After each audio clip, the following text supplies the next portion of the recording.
A very fresh good afternoon to all of you. This is Madhav Chawla.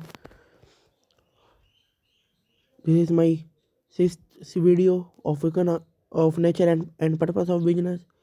जिसने मेरे channel को subscribe नहीं किया उस चैनल को सब्सक्राइब करें और जल्दी से शेयर करें। अब हम पढ़ रहे हैं कि difference between the economic and non economic activities.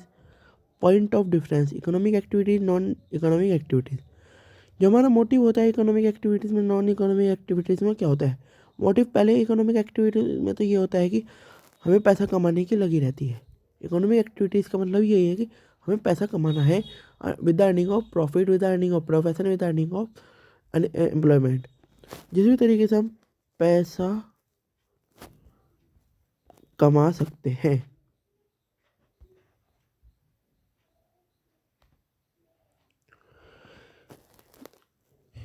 जिससे आपका फर्स्ट हेडिंग लिखिए this activity are undertaken with an economic activity of earning money and creation of wealth. हमारी पूंजी बढ़ती रहेगी, हम कमाते रहेंगे पैसा, हमारी पूंजी बढ़ती रहेगी।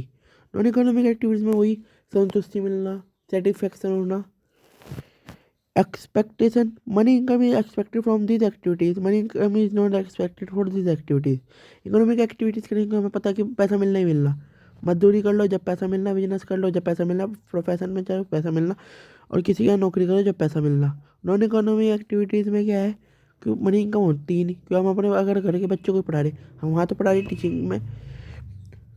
टीचिंग में हम अपने स्टूडेंट्स को पढ़ा रहे, तो ये टीचिंग लेवल वहाँ हमें सैलरी मिल रही है। हम घर पर अपने बच्चों को पढ़ा रहे, तो वो नॉन इकोनॉमिक एक्टिविटी है। वो इकोनॉमिक एक्टिविटी है, वो अपने साइकोलॉजिकल सेटिस्फैक्शन के लिए हम अपने बच्चों को पढ़ा रहे हैं। The purpose of this activities creation of wealth. The purpose of this activities psychological satisfaction. में साइकोलॉजिकल सेटिस्फैक्शन मिल जाता है और इसमें हमारी क्रिएशन ऑफ वेल्थ बढ़ती रहती है। आउटकम क्या है? The outcome of this activities production of good and services.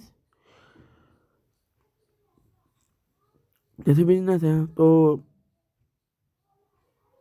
इसका हमें आउटपुट मिलेगा। जब अर्निंग प्रॉफिट होगा तो हमारे गुड एंड सर्विस बढ़ते रहेंगे। जब हमें मुनाफा होता रहेगा तो हमारे जो दुकान में सामान है, जैसे बिजनेस कर रहे हैं दुकान पे सामान है, तो हमारा बढ़ता रहेगा। जब हमें प्रॉफिट हो, जब घट होगा तो हमें ऑब्वियसली बात है गुड एंड प्रोडक्ट हमारी दुकान पर होने ही नहीं। The outcome of this activities mental satisfaction for person who undertake them. जैसे टीचिंग वाला एग्जाम्पल है, उसमें एक संतुष्टि मिल जाती है कि हम अपने बच्चों को अपना पढ़ा रहे हैं, किसी और ट्यूशन वगैरह नहीं भेज रहे हैं। हमें एक मानसिक प्रकार से संतुष्टि मिलना कि हम अपने बच्चों को अपने पढ़िए, हमें से कोई पैसा नहीं मिलना, ना हमें कोई फीस मिलनी। ट्यूशन वाले के यहाँ जाता तो वो इकोनॉमिक एक्टिविटी होता है कि वो पढ़ाता, पर हमें मानसिक संतुष्टि मिलती है कि हम अपने बच्चों को अपने आप पढ़ा रहे हैं। एग्जाम्पल, इसके मेन चीज़, आप हर चीज़ का एग्जाम्पल जरूर याद करें जब भी आप पेपर दें। Business, profession, employment, family oriented activities, religious, social service and patriotic activities. ये इसके जो टाइप्स होंगे आगे, ये आपको ज़रूर याद करने हैं जब भी आप पढ़े, इसे बढ़िया तरीके से पढ़ें। ह्यूमन एक्टिविटीज़ में दो टाइप्स हैं, economic activity, non economic. Economic में तीन टाइप्स हैं, बिजनेस, प्रोफेशन, एम्प्लॉयमेंट। और नॉन इकोनॉमिक एक्टिविटीज़ में रिलीजन, पेरेंटल, सोशल। इन सारों की बात करेंगे अगले वीडियो में।